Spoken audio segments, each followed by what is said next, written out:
Teal dear, it has been 3 long years since the last time I looked at anything to do with the pink tax. So you would have thought, or at least hoped, that with 3 years of time between now and the last time it was completely and utterly debunked, people would have rethought their arguments, they would have refined things down and maybe tried to come up with some actual legitimate points this time around. So let's go on ahead and see if that's the case, shall we?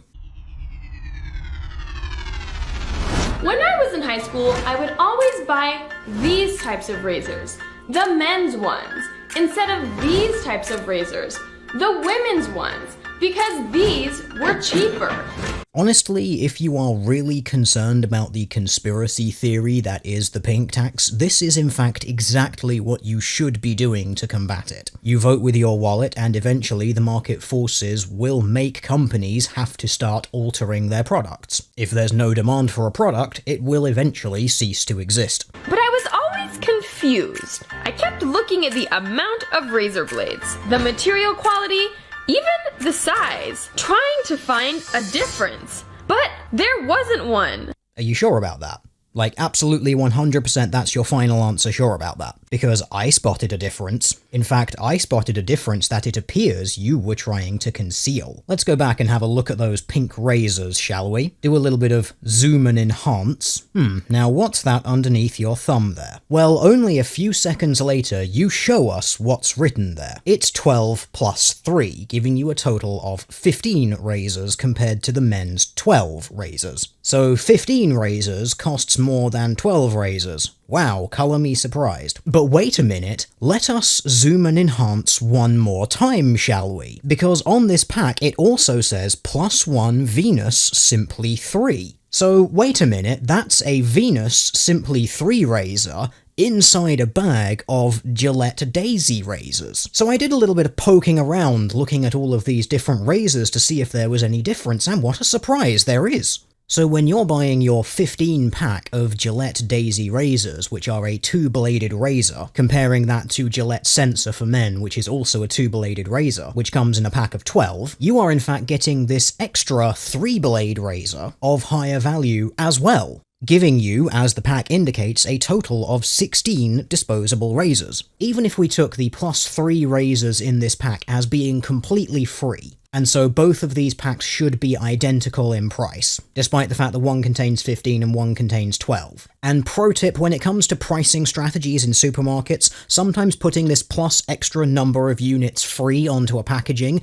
doesn't actually make those units free. Sometimes the price will still increase a little bit to accommodate them. But let's pretend that that's not happening in this circumstance. You're still getting this extra triple-bladed razor of higher quality in this bag, whereas the men are not. So you've kind of failed in your comparison on 2 fronts here. Now if you could compare this pack of Gillette Daisy razors to a pack of Gillette Sensor 2 razors, where the men's razors had 3 additional free razors and then 1 triple-bladed razor in there as well as some sort of promotion, then you would have a more valid point, but as it stands, you got nothing here. I also went on to pgshop.com, which is Procter & Gamble's shop website. Procter & Gamble is the company which owns Gillette and Venus. And on their website, they have packs of these razors. They only come in packs of 2 on this website for some reason. They don't have larger quantities, but they're both the same price. This to me indicates that the difference in price that you're experiencing between these 2 products may very well have something to do with those +3 free razors, and I put free in big quote marks there,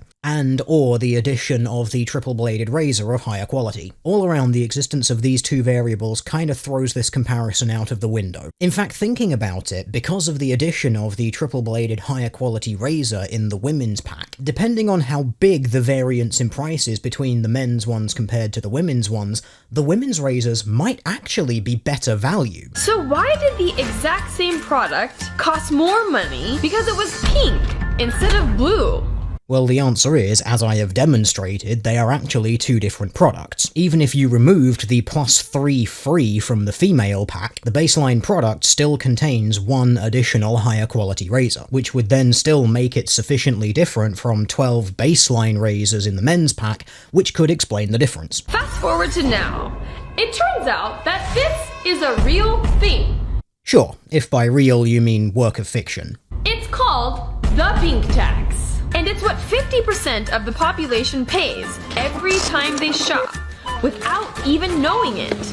Actually, women do know about it because they consciously choose it. The last time we looked at this, we found out that women tend to prefer paying more for their goods. It's part of a because I'm worth it effect. It's part of signaling of social status, which is something that women tend to enjoy and is also actually partially related to female sexual mate preference. Also, even in products which are very loosely similar to each other, such as these razors for instance, even the perception that they are different is something which can and is valued. So the difference between pink and blue, that actually has a value, even though the items are the same. And it just so happens that women tend to value the pink one more than the blue one. It is actually a tangible, measurable difference. In fact, a piece written for the Mises Institute, which is an economics institute in the US, kind of points this out very well. That in order for these products to be measured as being exactly the same, they must be viewed as completely homogeneous, with absolutely no differences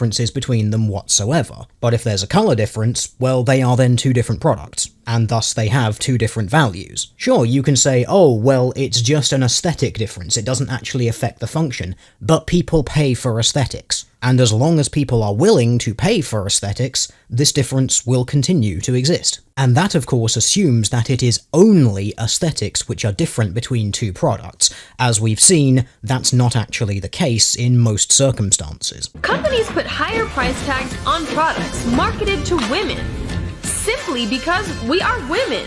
And while the amounts seem small at first, 8% here, 13% there, it really adds up to more than $1,300 a year. That's the price of a brand new MacBook, a week in the Caribbean, or even a small used car. And that cash value is how much more women think of themselves than men. If women didn't think they were worth that extra cost, they wouldn't be buying those products at all. And yet they do. All you've really demonstrated here is that a woman's ego is worth $1,300 more than a man's ego. I feel like that should be a thing from now on. We can just call it the ego gap and it's $1,300. And this is not my imagination. It's a big enough deal that even Obama, yes, this Obama, talked about dry cleaning gender discrepancies. I don't know why it costs more for Michelle's blouse than my shirt.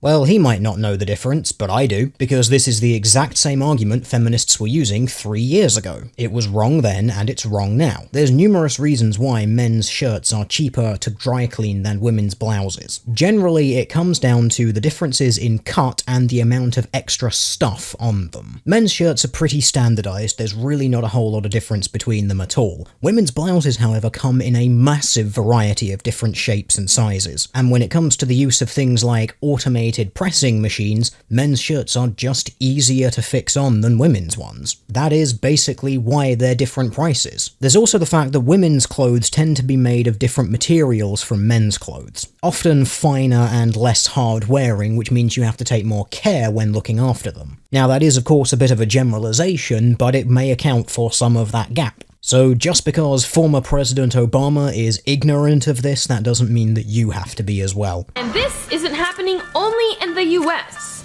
It's happening all over the world.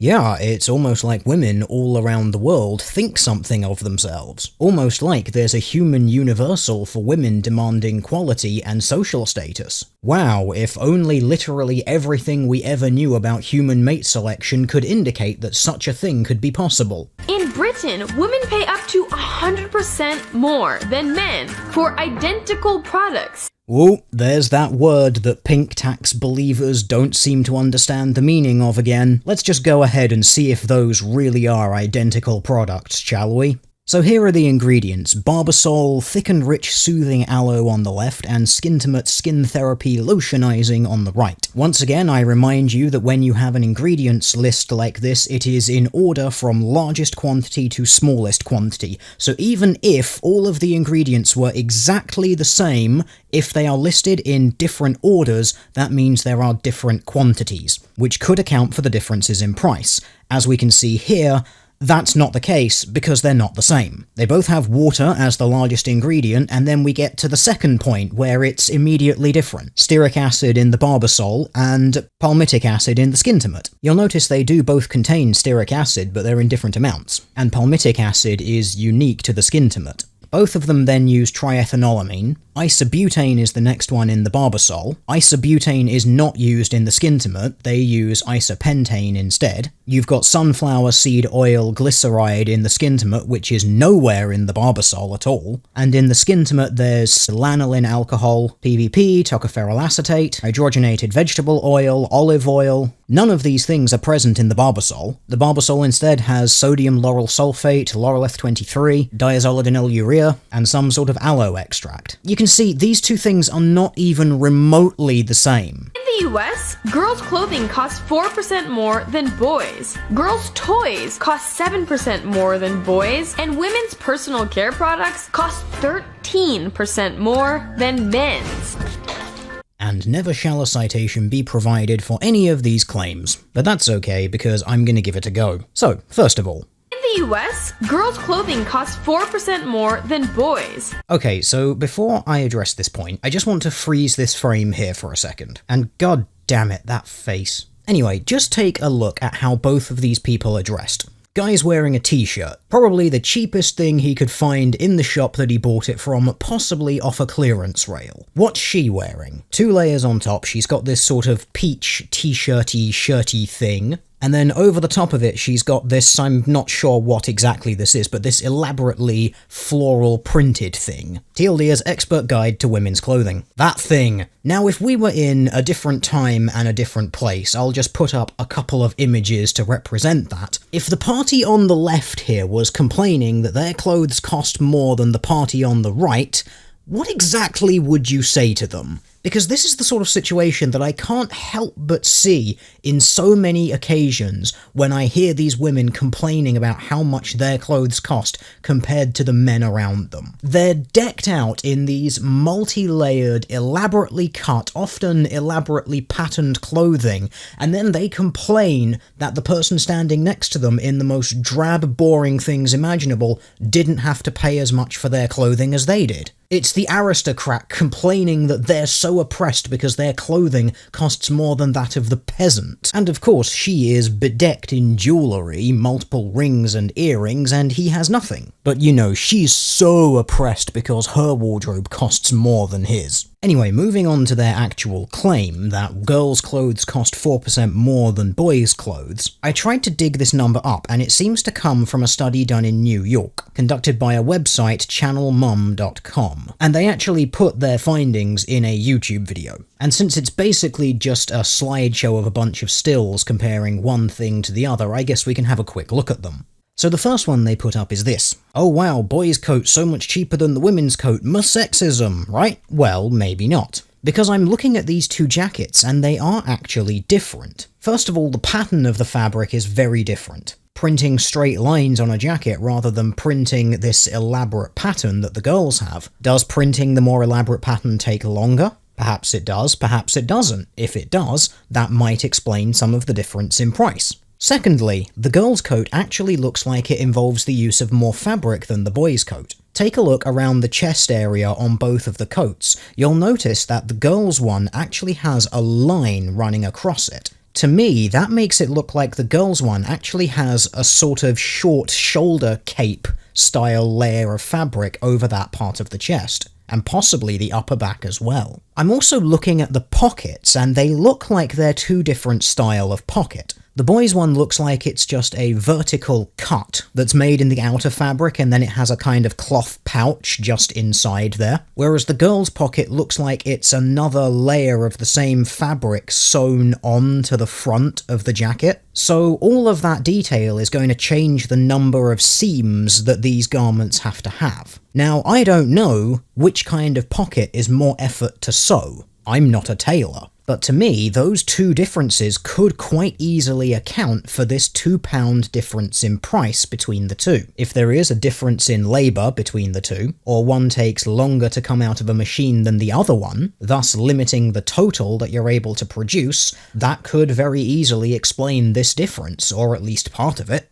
This is the next one, comparing a boy's t-shirt to a girl's t-shirt. As you can see, the most expensive that the boy's t-shirt comes to is £4.50, but the cheapest the girl's t-shirt is £4. This actually implies that in some circumstances the boy's t-shirt may be more expensive than the girl's. But given that it's ages 4 to 13, I'm going to assume that it's a sliding scale straight up, even for both of them. And again, what I'm looking at here is the details on these garments. The pattern on the boy's t-shirt is just a single colour, straight flat print onto that t-shirt. The girl's t-shirt has multiple colours printed onto it. And also the wording, the "oh but okay" written on there, and some of the stars are actually done in a glitter finish. So first of all, you've got to buy this metallic, glittery, I don't know what it is, but you've got to buy that to put that onto the t-shirt, in addition to just using whatever inks it is that you happen to have. That could account for some of the difference in the cost. It might be some sort of speciality pigment or something, I don't know.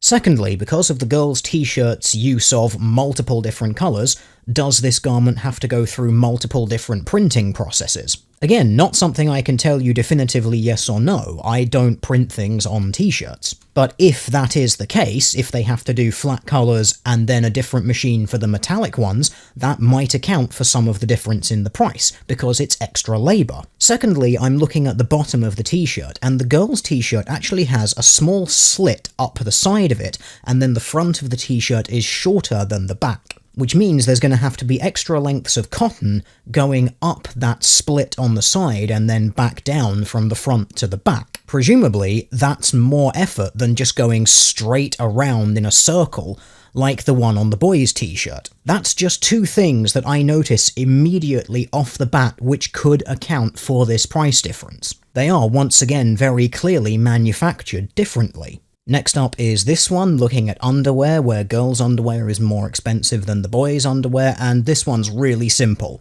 Patterned fabric versus non-patterned fabric. I know that when it comes to clothing, there's lots of different kinds of fabric and whatnot, but I would imagine that all other things being equal, if the only difference is patterned to unpatterned, that the pattern is probably going to be more expensive. I just quickly went to an online fabric store here just to get a vague idea, and it does seem like the plain stuff is generally cheaper. Interestingly enough, they also show this one, where the boys' shoes are more expensive than the girls' shoes. And I'm just looking at these two different products, and I'm noticing, well, the boys' shoe actually has a tongue on it, whereas the girls' shoe doesn't. It's kind of open along the top of the foot. And the boys' shoe has 2 Velcro straps, whereas the girls' shoe only has 1 Velcro strap. As a result of the tongue on the boys' shoe, it's also got more stitching. Perhaps all of these differences account for some, if not all, of that price discrepancy. And then they put up this one, and surely now all of the feminists who probably stopped watching this video several minutes ago have said, aha!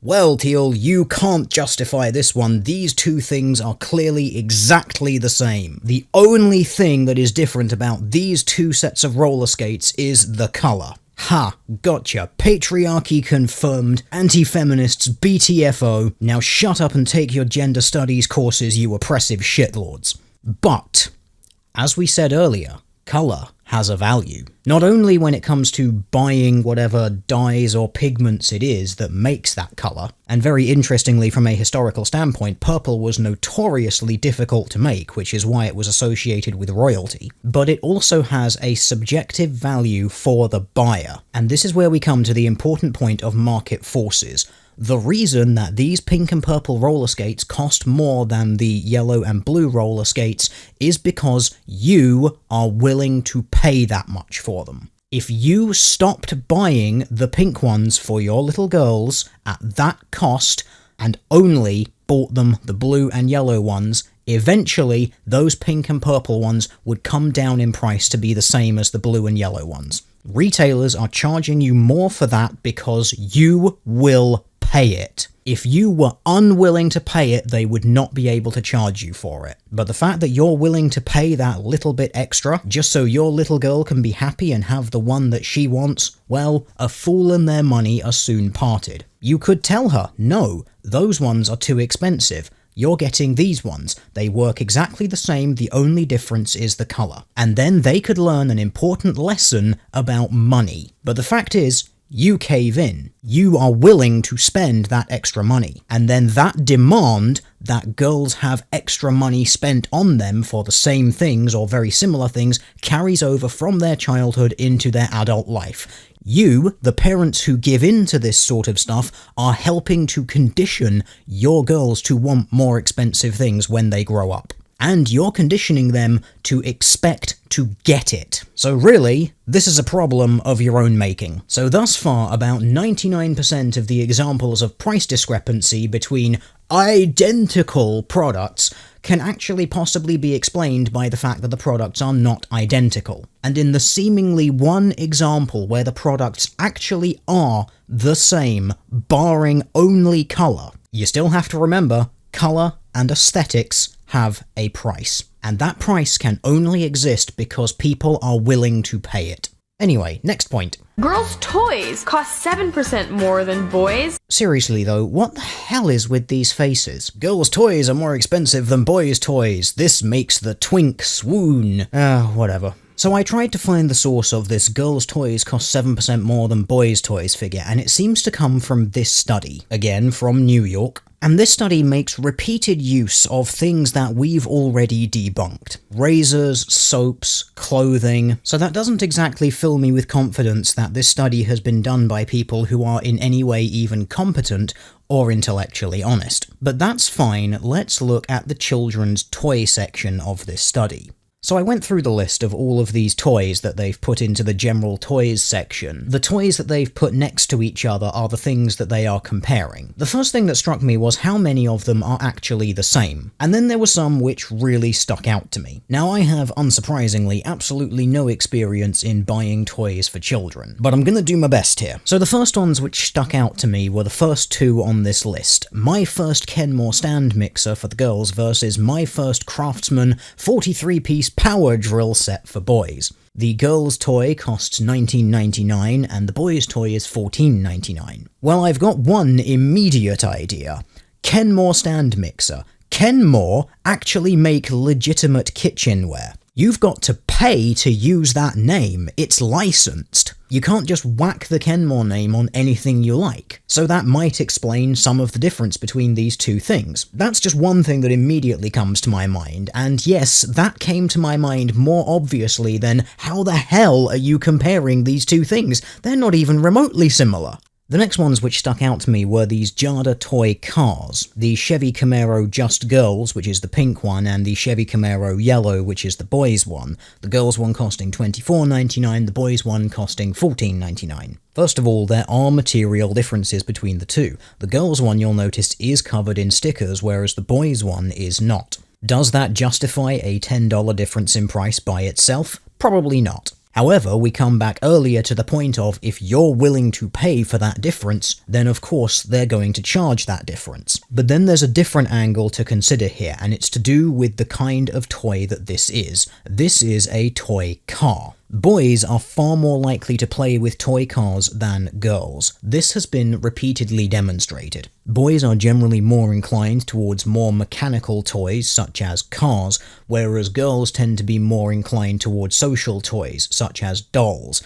This is a pattern of behavior which is visible in humans from the day of birth onwards. That's especially important because that is in the pre-socialization stage, as in that is a point where no one could have got their greasy ideology into those kids' brains and started telling them, you're supposed to like this and not like this. It's also a pattern that you can observe in primates and monkeys. It's kind of hardwired into humans. As a result of this, it wouldn't surprise me if Jada Toys simply produces far fewer of these pink Camaros as opposed to the yellow Camaros, because there's not as much of a market for them. And as we all know, or at least as normal people who are even vaguely familiar with economics knows, scarcity has an impact on price. If there are fewer units of the girls' car manufactured, then of course they can charge more for it because of rarity. So again, perfectly valid explanations for this difference in price.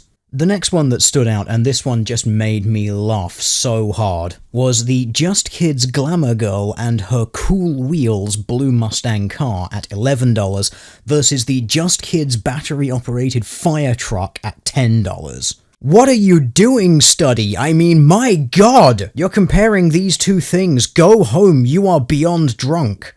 The final one, which really stood out to me, were these last two here. Playmobil Fairy Queen's ship, $37.99, compared to the Playmobil Skull and Bones Corsair Pirate ship for $24.99. First of all, these two things look very different anyway, so I'm not entirely sure if they can be directly compared to each other. But then I found out something very interesting. This paper made me sit and watch goddamn YouTube videos of people reviewing Playmobil toys. And I found out something very interesting about the Skull and Bones Corsair Pirate ship. It's actually a recoloring of an already existing product. In other words, the Fairy Queen ship was a product which had to be manufactured completely separately. It had to go through an entire R&D process and be designed and built from the ground up. This Skull and Bones Corsair pirate ship is using already existing molds that the factories have access to. Change the colours, change a few stickers, done. Unsurprisingly, the cost of the difference in research and development, or not as the case may be, is going to be passed on to the consumer. Next point. And women's personal care products cost 13% more than men's. Since this point is about razors, soaps, deodorants, and all sorts of things like that, I'm not doing that again. We have repeatedly demonstrated why those differences are in place. You never, and I repeat, never, ever, ever, ever do you compare identical products. They are always different 100% of the time. Tampons, a necessity, right? Wrong. Pads and tampons are taxed as luxury items with taxes from 3 to 7.5%, which over a lifetime is a high price to pay for simply being a woman. Ah, this is my favourite point when feminists bring this one up. It's a wonderful piece of propaganda to be able to say, well, tampons are a necessity, and yet they're taxed as if they're a luxury. Oh my god, the outrage! And it just reveals that they have absolutely no idea why tampons are taxed as a luxury. You see, in the UK, we have this thing called VAT, it's value added tax. Not sure why it's called that, it doesn't actually add any value to anything that you buy, it just makes it more expensive. I guess that's added value for the government or something. Anyway, the standard rate of VAT, that is the standard rate of tax that is applied to everything in this country, is 20%. Do you know what's not charged at 20%? Luxury items. They hit the reduced rate of 5%. That 5% tax that you're outraged about for paying for your tampons, that's the reduced rate. Hey, okay, let's remove that. Let's tax them like every other item. Congratulations, you've just made them 15% more expensive. But the funny thing is, you're probably not even paying for that 5%. For instance, in the UK, the shopping chain Tesco, well, let's just read what they've got to say about it. We're paying the tampon tax, so you don't have to. We've taken 5% off the price of tampons, pads and panty liners to cover the VAT. Ah, yeah, that ridiculous 5% tampon tax, that luxury rate that's keeping women so oppressed by making things 15% cheaper than they actually should be. Well, they're just gonna foot the bill for it anyway. Yeah, you go ahead and keep complaining about that lower tax rate that you enjoy, just for being a woman. But what about medicine? Surely painkillers are equally priced. If anything, the ones for women should be cheaper. I mean, we're literally smaller than men. But no. A study showed that some painkillers for periods cost 50 cents more, than just normal painkillers, even though they have the exact same ingredients in the exact same amounts. Bitch, can you even read? Yes, they both have acetaminophen 500 milligrams in them. The period medication also has 60 milligrams of caffeine and 15 milligrams of phenylamine maleate. These are not the same. Wait, hang on a minute. Am I being trolled here? Is this just one of the most elaborate troll videos on the internet? I can't even tell anymore. The number of times that I have seen idiot feminists comparing two things that are actively different and just saying, oh well, they're identical anyway. It's literally written in front of them that it's not, but it just goes into the wormhole that is their brain, and then reality doesn't matter anymore, I guess. I mean, how did you edit this video together? How did you hold up these two things in front of a camera where the active ingredients lists are objectively different and then type onto the screen in the exact same amounts? How did this just not register in your brain? You're just so busy stamping your feet and stropping like a child that the basic faculties of your mind seem to have completely failed to operate. And then there's deodorant. I think you know what's coming by now. Yes, I do, and I really would rather you just stop. Our small hairless armpits cost us 30 cents more per stick of deodorant than men. And when the manufacturers were asked for an explanation why, they said, they are completely different formulations. Even though the formulations were completely identical. Completely identical, you say? Well, let me just fire up my autism for a second and we'll see. So the first deodorant you pick up here is Secret Paris Rose. The second one you pick up is Gillette Sport. The third one you show is Yves Saint Laurent Le Homme. And the fourth and fifth ones that you show are Lady Speed Stick, the Invisible Dry, and Old Spice Pure Sport. Let's have a look at some of those ingredients, shall we? So what I've done here is I've organised a table. The deodorants along the top, the ingredients listed in the middle row, and the bottom row is ingredients which are completely unique to that deodorant stick. The very fact that every single one of these deodorant sticks has at least one completely unique ingredient that is not present in any of the others instantly proves that you are wrong when you say that these things are identical. And that's before we even consider that while a lot of the ingredients are the same, being listed in different orders implies different quantities. And while some of them are remarkably similar, such as stearic acid compared to stearyl alcohol, one being a derivative of the other, you still can't call them the same ingredient. As for the active ingredient, which is some kind of aluminium zirconium compound, that is a different percentage in all but two. So when you asked the manufacturers about this and they said, they are completely different formulations, turns out they were right. Apparently, it's not enough that women are already paid 20% less than men. Okay, so we've got to get that good old wage gap myth in there as well, don't we? Really, beyond this point in the video, there is nothing else worth hearing. It's just, oh, raise awareness and tell everyone that this is the biggest crime against humanity ever. I would show it to you, but for some weird reason, this video has started messing with my editing software. It's starting to hang frames and the video is out of sync with the audio. I have no idea why. The video plays fine in VLC and Media Player, and restarting the programs and rebooting the computer doesn't seem to change it. I think maybe this is just a sign that I need to stop doing this now. So I'm going to take the hint, and hopefully the people that created this abortion of a video will do the same.